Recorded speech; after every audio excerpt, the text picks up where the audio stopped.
Finalmente, o tão aguardado encontro entre Putin e Bolsonaro rolou. Bolsonaro ficou 2 horas conversando numa reunião 2 a 2, ou seja, Bolsonaro e Putin com intérprete ali de cada lado. E nessa reunião foram definidos alguns acordos, pelo menos no comunicado que eles soltaram ali em comum, alguns acordos econômicos importantes para o Brasil, inclusive no setor de defesa, segundo Bolsonaro e segundo Putin. Professor, e a questão Ucrânia e Rússia? Será que o Bolsonaro mandou bem ou mandou mal? Quer saber, galera, se ele foi bem ou mal na reunião?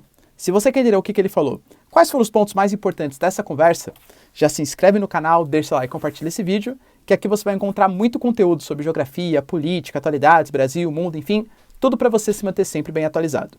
Não esquece também curso completinho de Geografia, Geopolítica e Atualidades para você pré-vestibulando, interessado ou concurseiro, link na descrição. Aulas semanais sendo atualizadas ali, aulas mensais com resumos, tudo de geopolítica e atualidades que você precisa saber. Tamo junto? Então bora lá pro vídeo, galera. Seguinte, ó. Eu fiz algumas anotações aqui, né, pra gente ir discutindo, mas antes dessas anotações, dos pontos mais importantes, acho importante a gente ressaltar algumas coisas. Brasil e Rússia, eles se aproximaram bastante pós anos 2000 em algumas circunstâncias. Por exemplo, a gente teve uma nova modalidade, um novo grupo surgindo super importante chamado de G20 financeiro, as 20 maiores economias mundiais. Antigamente tinha o G8, que era as 7 economias mais desenvolvidas mais a Rússia, que ditava as regras da economia mundial. Pós-crise de 2008, os países emergentes, Índia, China, Argentina, Brasilzão, por exemplo, foram países que foram ganhando importância, até porque a crise abalou mais os países desenvolvidos, e o G20 ele começou a ganhar mais destaque. Dentro do G20 temos Brasil e Rússia, por exemplo, como um dos grandes líderes. Não dá para esquecer a formação dos BRICS, Brasil, Rússia, Índia, China inicialmente, e depois o S de South Africa é convidado. Esse grupo surgiu como um acrônimo de uma agência de investimento norte-americana falando: invistam nesses países, que eles são os países futuro do século XXI, e eles gostaram dessa denominação. Começaram a realizar reuniões periódicas, se mobilizaram e tal, inclusive até formaram um banco, como se fosse no estilo FMI, que empresta dinheiro para países em situação de crise. Então houve uma certa convergência geopolítica, política e tal. Claro que hoje está muito mais fraco que já foi nos anos 2000. Hoje, por exemplo, existem rusgas entre China e Índia, existem alguns pequenos conflitos ali, por exemplo, entre Brasil e China, né, alguns entreveros ali aconteceram comerciais, mas enfim, os BRICS ainda é um grande grupo, uma grande representação. Então, a relação entre Brasil e Rússia, ela é bem importante. Quando o Brasil, aliás, a Rússia até ressaltou isso, né, que o Brasil é o maior parceiro da Rússia na América Latina, pegando ali Caribe, América Central e também América do Sul. Quando o Bolsonaro ele chega para essa reunião com a Rússia, eu acho que é bem importante a gente ressaltar e entender que o Brasil está um pouco isolado nas questões geopolíticas internacionais. A gente tinha como grandes referências tentar se tornar um pouco mais aliado dos países de uma direita mais conservadora, uma direita, alguns classificam como reacionária inclusive, né? A gente pode colocar dentro dessa direita mundial o Andrzej Duda, na Polônia, o Viktor Orbán, que inclusive o Bolsonaro vai visitar amanhã, quinta-feira ele está indo lá para a Hungria discutir, o Benjamin Netanyahu, galera, que não é uma direita reacionária, claro, mas representa uma direita mais forte mundial, e o Trump, né, e talvez o Putin ali também como elemento a mais. O Trump perdeu as eleições, a gente tem o Benjamin Netanyahu também perdeu, né, inclusive alegando uma série de escândalos de corrupção em Israel, e hoje talvez o que tenha restado dessas lideranças, que ele considera como conservadoras, inclusive na pauta dos costumes, aliás ficou muito forte na fala do Bolsonaro, né? Ele fala que ele abriu o discurso dele falando isso: Brasil e Rússia têm uma coisa em comum, respeitamos Deus e a família. É um viés mais conservador que o Bolsonaro está querendo colar na figura do Putin, tá? Isso é bem importante. Então o Putin talvez seja uma grande liderança mundial, agora que o Benjamin Netanyahu e o Biden, o Benjamin Netanyahu saiu, e o Biden também está como presidente dos Estados Unidos. Então por isso que se filiar à figura do Putin é bem importante nesse momento. Ele chegou, respeitou todos os protocolos, né, usou máscara, fez uma série de testes ali para conseguir se reunir com o presidente Putin, ficou quase um período de mini quarentena ali no hotel antes de se reunir com o presidente, e ponto bem importante, fez a cerimônia do tal do soldado esquecido, né, do combatente esquecido, desconhecido, né? Qual que é a ideia, pessoal? A União Soviética, a Rússia, ela se coloca como uma grande liderança da derrota do exército nazista durante a Segunda Guerra Mundial. E esse soldado, ele representa justamente isso, a vitória dos comunistas, dos socialistas à época, frente ao exército de Hitler. Então muita gente começou a pegar no pé. Pô, o Bolsonaro tá indo lá, tá homenageando o comunista, tal, não sei o quê. Cara, convenhamos, é uma prática que todo chefe de Estado ele faz, reconhecendo a importância da União Soviética na Segunda Guerra Mundial. Indo já para a reunião e para as consequências diretas, né, dessa reunião, o que eu acho importante ressaltar para vocês?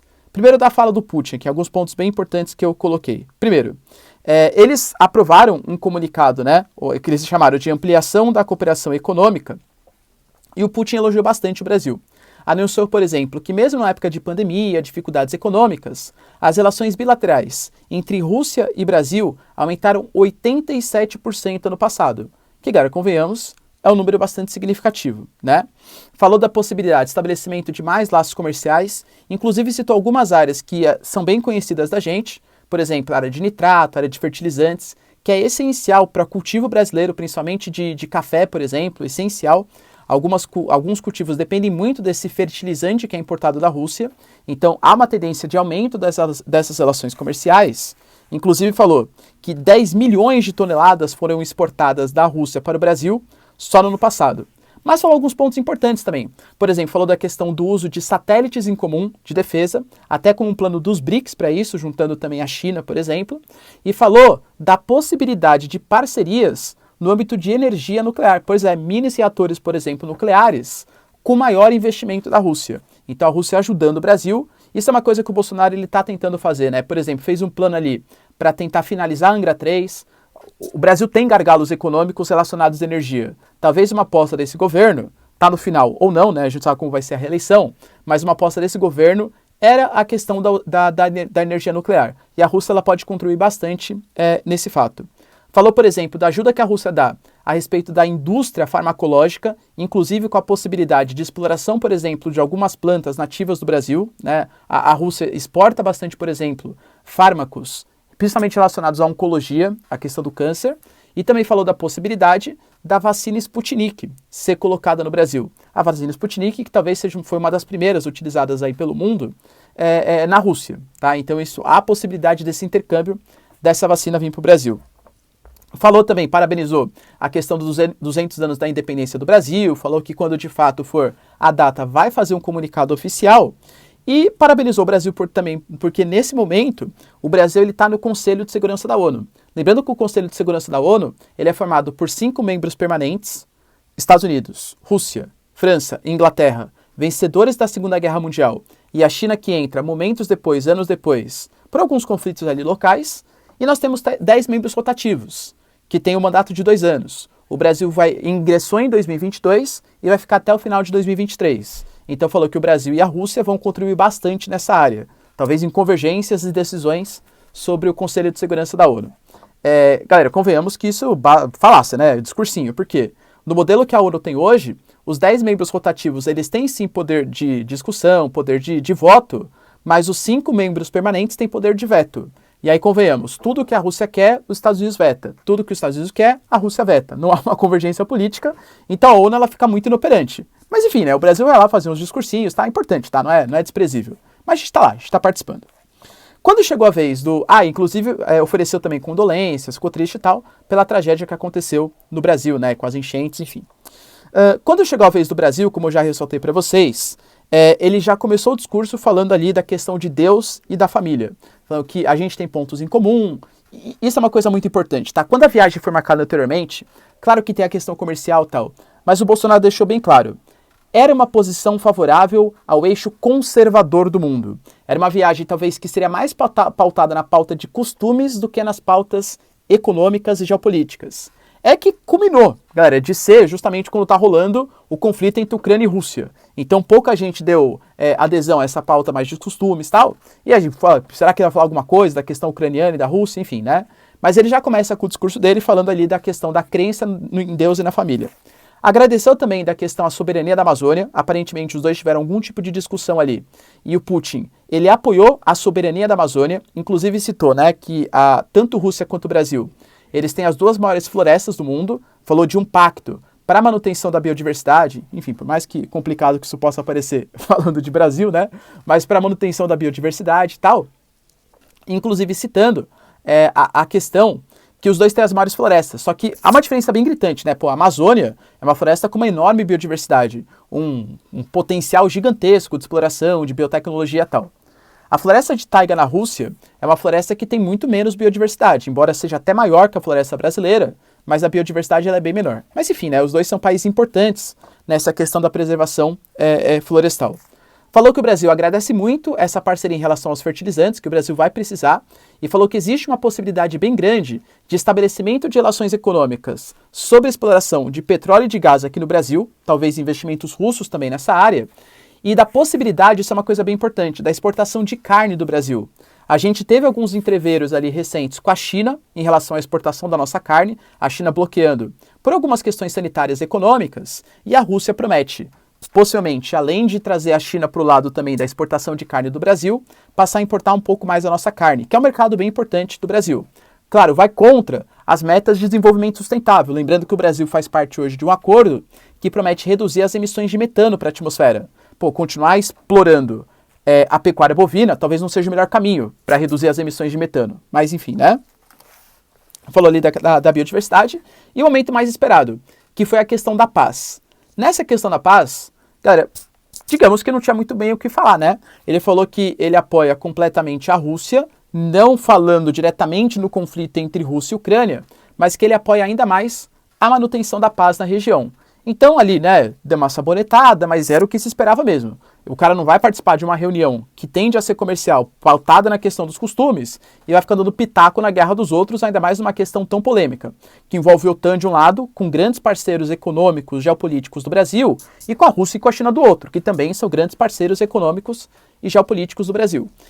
Então, galera, deu uma sabonetada, mas mandou bem, né? Falou que, pô, respeita a paz e tal, e a Rússia possivelmente seria um agente dessa paz. Tá? Então, o saldo que ficou, galera, creio eu que foi um saldo relativamente positivo, né? Poxa, estabeleceu relações econômicas, falou que promete aumentar a porcentagem de comércio que existe no mundo, já voltou para os níveis que eram antes da pandemia e abriu a possibilidade, inclusive, do Putin vir para o Brasil no futuro recente. O Putin aceitou esse convite, falta só marcar a data. Saindo dessa reunião com a Rússia, o Bolsonaro vai para a Hungria. Aí é um pouco mais preocupante, por quê?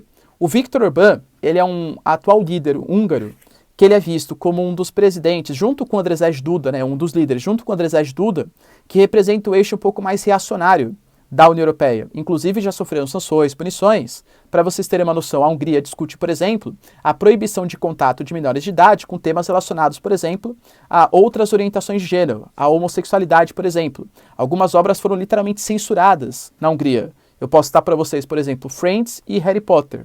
Enfim, tá? Confesso que eu não sei exatamente aonde que algum tipo de incentivo, contato com a homossexualidade, mas foram banidos na Hungria, pelo menos, o contato com menores de idade. Então, algumas leis bastante polêmicas, totalmente anti-imigração, estatizou clínicas de fertilização para fazer com que os húngaros repovoem, porque está envelhecendo a população, repovoem a Hungria, e não estrangeiros, e não refugiados. Então, creio eu que essa pauta dos costumes, essa pauta conservadora que o Bolsonaro tenta trazer para o mundo, vai ficar mais forte ainda nessa próxima reunião. Com o Putin, como estava muito voltado nas questões econômicas e geopolíticas, ele só tem um dedinho ali, né, família e Deus, mas isso tende a ficar muito mais forte nessa questão da Hungria. Eu confesso que eu estou até com mais expectativas nessa reunião para saber o que vai sair dela do que estava na Rússia. Na Rússia, galera, enfim, foi uma reunião normal que gerou bons frutos para o Brasil. E você, o que você pensa? Foi uma boa reunião? O Brasil fez bem de participar dessa reunião com a Rússia? E com a Hungria? Qual será a expectativa? Deixa aí nos comentários, quero saber a sua opinião. No mais, galera, se vocês curtiram o vídeo, já deixa seu like e se inscreve no canal. Tamo junto, beijos, abraços e